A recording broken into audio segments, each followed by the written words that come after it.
Hello everyone, this is Doc from the Wealth Boardroom. Welcome to the channel.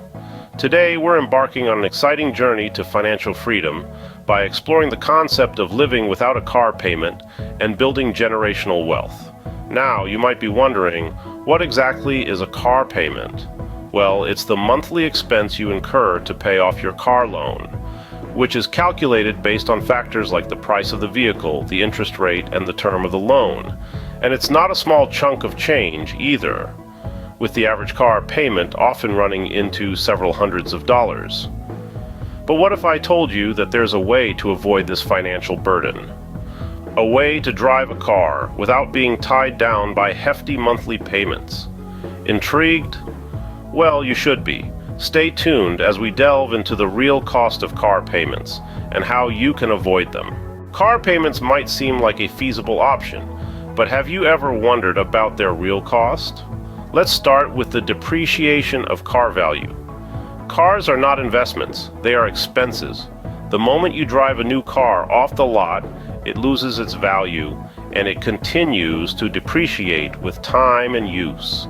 On average, a new car loses around 20% of its value in the first year and an additional 10% each subsequent year. So by the time you've made your last car payment, you've paid significantly more than the car's present worth. Now, let's talk about upside-down car loans. This term refers to owing more on your loan than your car is actually worth. This can happen due to the rapid depreciation of car values combined with long-term loans. If you ever decide to sell your car before the loan term ends, you could end up having to pay the difference between the loan balance and the car's sale price. And then there's the total U.S. auto loan debt. As of 2024, Americans owe over $1 trillion in auto loan debt. That's a staggering amount, and it's growing each year. Many people are stuck in a cycle of debt, struggling to make their monthly car payments while their vehicles continue to lose value. These factors contribute to the real cost of car payments, which is far more than just the sticker price of the car. It's a cycle of debt, depreciation, and financial strain. You see, car payments can be a hefty burden. But what about car leases? Car leases, although different from car loans, have their own set of complexities. Let's delve into this often misunderstood aspect of automobile finance. A car lease is essentially a long-term rental agreement. You pay a monthly fee to use the car, but you don't own it. Typically, leases run for 2 to 4 years, but the term can vary based on the agreement. Now, you might be wondering how a car lease differs from a car loan. Well, when you take out a car loan, you're borrowing money to buy the car outright. With a lease, you're only paying for the use of the car during the lease term, not the car itself. At the end of the lease, you return the car to the dealer, but there's more to a lease than just the monthly payments. One critical aspect of leasing a car is the mileage limit. Most leases come with a predetermined mileage limit, often around 12,000 to 15,000 miles per year. If you go over this limit, you'll have to pay extra charges. And then there's the question of modifications. Unlike a car you own, you can't make significant modifications to a leased car. You have to return it in as close to its original condition as possible, barring normal wear and tear. So if you're the type who likes to customize your ride, leasing may not be for you. One common misconception is that a lease is always a more affordable option. While it's true that lease payments are usually lower than loan payments, it doesn't mean it's cheaper in the long run. A lease can end up being more expensive due to factors like mileage overages, wear and tear charges, and the fact that you're not building any equity in the car. With these points in mind, let's explore how leasing a car works. Leasing a car might seem like an attractive option, but how does it really work? To start, let's talk about how lease payments are calculated. When you lease a car, you're not paying for the entire value of the vehicle. Instead, you're paying for the portion of the car's value that you're going to use over the term of your lease. This is known as the car's depreciation. The difference between the car's original value and its predicted value at the end of the lease is spread out over your monthly payments. Now, onto the costs of a lease. There are several fees you should be aware of. First, there's the acquisition fee, a charge to begin the lease. Then, there's the disposition fee, a charge to end the lease and return the car. These can add up, not to mention potential charges for excess wear and tear or going over your mileage limit. Yes, mileage limit. Most leases have a set number of miles you're allowed to drive each year, and going over can cost you. And don't forget about the interest. Just like a loan, leases come with an interest rate, known as the money factor. This is also factored into your monthly payments. So, you see, leasing has its own costs. But how does it affect your credit? Car leases do have an impact on your credit score. Let's discuss how. When you lease a car, it's akin to taking out a loan, and this financial commitment is reported to credit bureaus. Just like any other type of loan, a car lease can affect your credit score in both positive and negative ways. In a positive sense, if you consistently make your lease payments on time, it can help build a good payment history, which is a significant factor in your credit score. However, the initial act of leasing a car can cause a slight dip in your credit score. This is because when you apply for a lease, the lender performs a hard inquiry on your credit report, which can temporarily lower your score by a few points. Moreover, the amount of debt you owe, also known as your credit utilization, is another key factor in your credit score. When you first lease a car, the total cost of your lease is considered debt. So, initially, this can increase your credit utilization, potentially causing a decline in your credit score.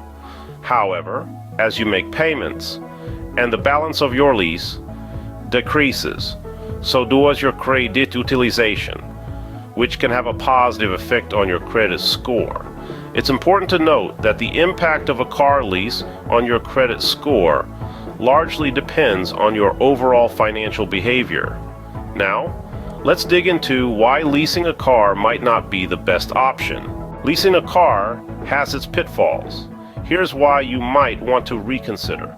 First, let's talk about depreciation. When you lease a car, you're paying for the vehicle's value that it loses over the lease term. Cars, unfortunately, are not like fine wine. They don't get better with age. Instead, they depreciate, and it's the lessee who bears this cost. Next, consider the difficulty of terminating a lease early. Life is unpredictable, and your circumstances can change dramatically in the span of a few years. If you need to end your lease early, it can be a difficult and costly process, often resulting in hefty fees. Thirdly, let's not forget about the dealership's profits from interest. Dealerships are not charitable institutions. They're in the business to make money. When you lease a car, you're not just paying for the vehicle's depreciation, you're also paying interest. These interest payments can add up over time, padding the dealership's bottom line at your expense. Lastly, consider the long-term financial implications. While a lease might seem cheaper in the short term, you end up spending more in the long run. Why? Because at the end of the lease, you have to return the car and have nothing to show for all the payments you've made. If you had bought a car, you would have had an asset to your name, however depreciated it might be. In sum, leasing a car might seem like a good deal initially, but when you consider the depreciation, the difficulty of terminating the lease early, the interest profits for dealerships, and the long-term financial implications, it becomes clear that leasing might not be the best financial decision. So, how do you own a car without a lease or a car payment? Let's find out. Believe it or not, you can indeed live without a car payment. It might sound like a tall order, but with the right strategies and a bit of discipline, it's more than possible. Let's start with the first strategy, buying a cheap, used car. Now, this might not sound glamorous, but consider this.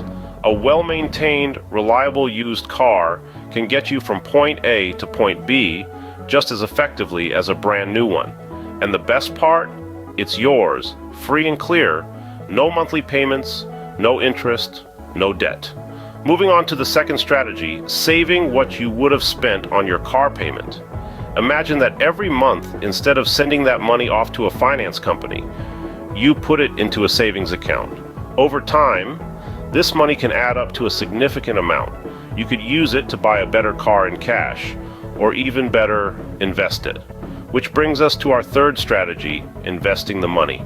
Now, this is where things get really interesting. If you take that money you're saving each month and invest it wisely, it can grow exponentially over time. This is how you start building wealth, not just for you, but for future generations as well. Let's look at a real-world example to bring this point home. Meet Joe. Joe decided to forego a new car and instead bought a used one for $5,000. He then saved and invested the $200 he would have spent on a monthly car payment. Fast forward a few years, and Joe's initial investment has grown significantly, putting him on the path to financial independence. So, you see, living without a car payment isn't just a pipe dream. It's a reality that you can achieve with a bit of planning, discipline, and foresight. Remember, you can live without a car payment, and that's one step closer to building generational wealth. So there you have it, folks. Living without a car payment is not only possible, but also financially wise. We've explored the true cost of car payments and how they're calculated, revealing an average that might have surprised some of you. We've delved into the world of car leases, their duration, and how they differ from car loans, not forgetting the impact they have on your credit score. We've also highlighted why leasing a car might not be the best option, the depreciation, the difficulty in getting out of the lease early, and the extra costs in the long run. And finally, we've shown you how you can live without a car payment by opting for a cheap used car, saving what you would have spent on your car payment, or keeping your current vehicle and investing the money instead. If you found this video helpful, don't forget to like, comment, and subscribe to the Wealth Boardroom. Until next time, this is Doc signing off.